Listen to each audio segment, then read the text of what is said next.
Good morning student, मैं V Shravani Kumari semester 1 CC2 paper modern Indian political thought के एक chapter बाल गंगाधर तिलक जी के आर्थिक विचारों पर आज चर्चा करेंगे।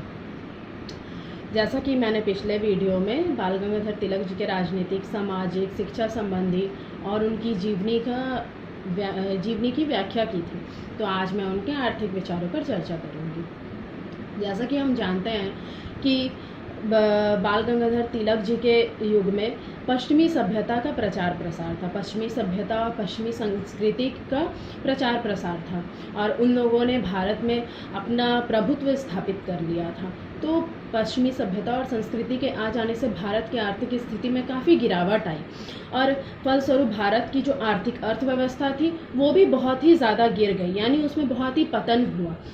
भारत जो था पूर्ण रूप से सोने की चिड़िया से मिट्टी की पुड़िया में बदल गया था, अर्थात भारत में बेरोजगारी, निर्धनता आदि की स्थिति बहुत ही व्यापक रूप से फैल गई थी। तो तिलक जी को इससे काफ़ी दुख हुआ। उन्हें लगता था कि रेल, डाकतार और सड़कों के विकास के लिए जितनी भी पूंजी, जितना भी धन जो आ रहा है, जितने करोड़ों रुपए आ रहे हैं, वे सभी विदेशी जेबों में जाते थे और विदेशी ऋण को चुकाने और ब्याज अदा करने का जिम्मा भारत के ऊपर था। तो उसे चुकता करने में भारत की आर्थिक स्थिति और भी गिरती जा रही थी, परंतु जो आय का स्रोत था वो सभी विदेशी शासन के हाथों में था और इससे विदेशी शासन और ज़्यादा फलता फूलता जा रहा था और भारत की आर्थिक स्थिति और भी ज़्यादा गिर जा रही थी।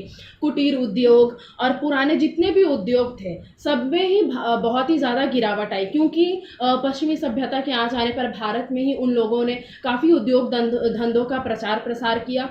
बहुत ही मशीनें और मशीनों से उत्पादित सामग्री का उपयोग किया जाने लगा। तो इस कारण भारत में कुटीर उद्योग और भारत के जितने भी पुराने उद्योग थे उसमें काफ़ी ज़्यादा गिरावट आई और इस स्थिति का सामना करने के लिए तिलक जी को लगता था कि हमें स्वदेशी का मार्ग अपनाना होगा, अर्थात भारत में बनी वस्तुओं को भारत के लोगों द्वारा उपयोग की जानी चाहिए और स्वदेशी आंदोलन के कारण हम ब्रिटिशों की दास्ता से मुक्ति पा सकते थे, ऐसा उन्हें लगता था। क्योंकि विदेशी सामानों का यूज करना, उनकी कंपनियों में काम करना, भारतीयों को रोजगार प्रदान करना, इस तरह से विदेशी शासन भारत को अपनी दास्ता के चंगुल में फंसाते जा रहे थे।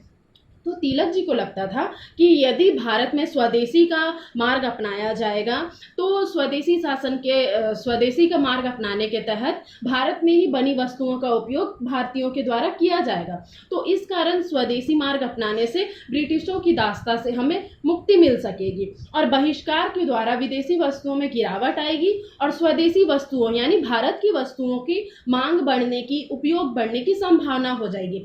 आखिरकार उन्होंने स्वदेशी वस्तुओं अपनाते हुए विदेशी वस्तुओं का बहिष्कार शुरू कर दिया। इस तरह पूना में बहुत ही भारी मात्रा में भी विदेशी वस्तुओं को जलाया गया, उनके कपड़ों, उनकी बनी सामग्रियों को जलाया गया। तिलक जी ने अपने जीवन में राष्ट्रीय उद्योगों, मतलब कि अपने देश के जितने भी उद्योगों और भारतीय उद्योगपतियों को संरक्षण देने का भरपूर ही प्रयास किया था। वे देश में पश्चिमी उद्योग धंधे की जगह अपने राष्ट्रीय उद्योग धंधों को स्थापित करना चाहते थे, उनका विस्तार करना चाहते थे। तिलक जी ने सुझाव दिया था कि भारत में औद्योगिकरण की नीति को यदि तीव्र किया जाए तो भारत को गरीबी से बचाया जा सकेगा, अर्थात यदि भारत में ही उद्योग, भारतीयों के द्वारा ही उद्योग चलाया जाए, भारतीयों को रोजगार दिया जाए, तो इससे भारतीयों को ही मतलब भारत की आर्थिक अर्थव्यवस्था जो है उसमें वृद्धि होगी और भारत के लोगों को आय का साधन मिलेगा और भारत को गरीबी से बचाया जा सकेगा। किसानों पर भी ऋण का भार कम किया जाएगा और भारत में स्थायी बंदोबस्त को यदि तय कर दिया जाए तो सरकारी जमींदारों के द्वारा शोषण कम हो जाएगा। तिलक जी से प्रेरित होकर बंबई में श्रमिकों ने भी हड़तालें की। 1908 में तिलक जी को जब गिरफ्तार किया गया तो उस पर भी श्रमिकों ने और व्यापारियों ने काफ़ी विरोध प्रदर्शन किया और लेनिन ने तिलक जी के समर्थन में श्रमिकों के प्रदर्शन एवं हड़ताल को भारत में सर्वहारा चेतना का उदय माना। तिलक जी ने ब्रिटिश शासन के शोषण के विरुद्ध बंबई के जो श्रमिकों ने हड़ताल, बम्बई के श्रमिकों को हड़ताल के लिए प्रोत्साहित इसलिए किया क्योंकि उन्हें लगता था कि जो श्रमिक वर्ग है भारत की स्वाधीनता में महत्वपूर्ण भूमिका निभाएंगे, यानी कि क्योंकि भारत के अधिकतर लोग उस समय श्रमिक, किसान यही सब होते थे। तो आखिर जो भारत को स्वाधीनता मिलेगी, स्वतंत्रता मिलेगी, तो इसमें उन लोगों का ही हाथ होना चाहिए। तो इसीलिए उन्हें लगता था कि भारत की स्वाधीनता में श्रमिकों की भूमिका सहायक साबित होगी। तो इस कारण उन्होंने श्रमिकों को भी इसके लिए काफ़ी प्रोत्साहित किया। तो ये थे तिलक जी के आर्थिक विचार, जो भारत की गरीबी, किसानों के ऋण और भारत में उद्योग धंधों का प्रसार, भारत को स्वराज दिलाना, भारत में स्वदेशी आंदोलन चलाना, इसके बारे में उन्होंने काफ़ी विचार किया और काफ़ी सारे प्रयास किए। तो ये चैप्टर यहीं पर ख़त्म होता है, जिसमें मैंने तिलक जी के सारे विचारों की व्याख्या की। तो अंत में संक्षेप में हमें निष्कर्ष यही निकलता है कि तिलक जी भारतीय इतिहास के महान विभूति थे। उनका भारतीय राष्ट्रीय आंदोलन में ही नहीं बल्कि देश के पुनर्जागरण में भी चिरस्थायी स्थान रहा।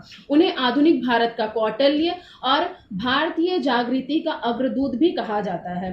वे भारतीय राजनीति में गांधी जी के पूर्ववर्ती थे, अर्थात गांधी जी के पहले के वे नेता थे और भारत की राजनीतिक मांगों और देश की गरीबी को मिटाने के लिए उन्होंने लगातार संघर्ष किया। उन्होंने देशवासियों को स्वराज का पाठ पढ़ाया, जनता को दास्ता से घृणा करना सिखाया। वे भारतीय राष्ट्रवाद के जनक थे और इसी के पक्ष में वैलेंटाइन शिरोल ने तिलक जी के बारे में कहा था कि यदि कोई व्यक्ति भारतीय चेतना का जनक होने का दावा कर सकता है तो वह सिर्फ और सिर्फ बाल गंगाधर तिलक ही है।